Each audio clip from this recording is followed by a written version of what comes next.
जय माता रानी दोस्तों, स्वागत है आपका अपने चैनल राधे राधे में। माघ महीने में आने वाली अमावस्या को मौनी अमावस्या कहा जाता है। मौनी अमावस्या आज यानी 29 जनवरी को मनाई जा रही है। इस दिन संगम पे स्नान का बहुत ही महत्व माना जाता है। इससे जुड़ी एक प्राचीन समुद्र मंथन की कथा है। सागर मंथन के समय भगवान धन्वंतरी अमृत कलश लेकर प्रकट हुए। उस समय देवताओं और दानवों में अमृत कलश प्राप्त करने के लिए छीना झपटी होने लगी। इस छीना झपटी में अमृत कलश की बूंदें प्रयागराज, हरिद्वार, नासिक और उज्जैन में गिर पड़ी। इसलिए कहा जाता है कि इन नदियों में स्नान करना यानी अमृत स्नान करने के बराबर माना गया है। अब मैं आपको एक प्राचीन कथा सुनाती हूँ। कांचीपुरी में देवस्वामी नाम का एक ब्राह्मण परिवार रहता था, जिसकी पत्नी का नाम धनवती था। दोनों के 7 बेटे थे और एक बेटी थी। बेटी का नाम गुणवती था। गुणवती जब बड़ी हुई तो उसके पिता ने सबसे छोटे बेटे को उसकी कुंडली दी और ज्योतिष के पास भेजा।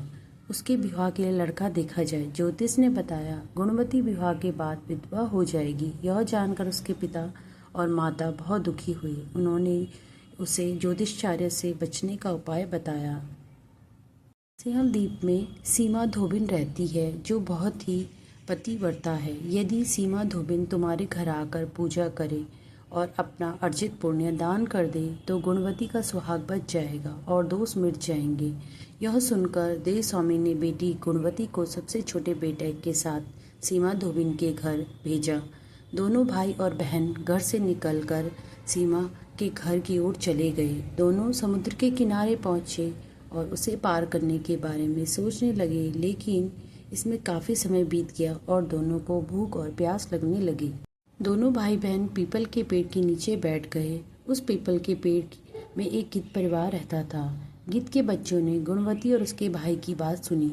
फिर उन्होंने सारी बात अपनी माँ को बताई। गिद्ध की माता ने अपने भोजन को बच्चों को कराया और गुणवती के पास गई। उसने कहा कि वो उस धोबिन के पास तुम्हें लेके जाएगी। अगले सुबह गिद्ध माता ने गुणवती और उसके भाई को समुद्र पार कराया और सोमा धोबिन के पास ले गई। गुणवती धोबिन के घर के पास रहने लगी। रोज सुबह सोमा के घर वालों के उठने से पहले ही गुणवती उसके घर को लीप देती। एक दिन सोमा ने अपनी बहू से पूछा कि रोज घर कौन लीपता है।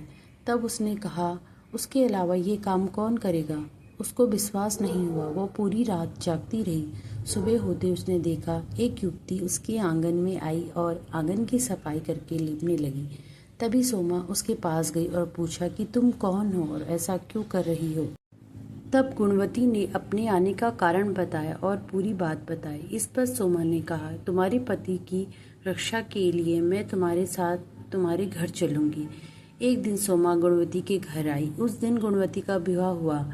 विवाह के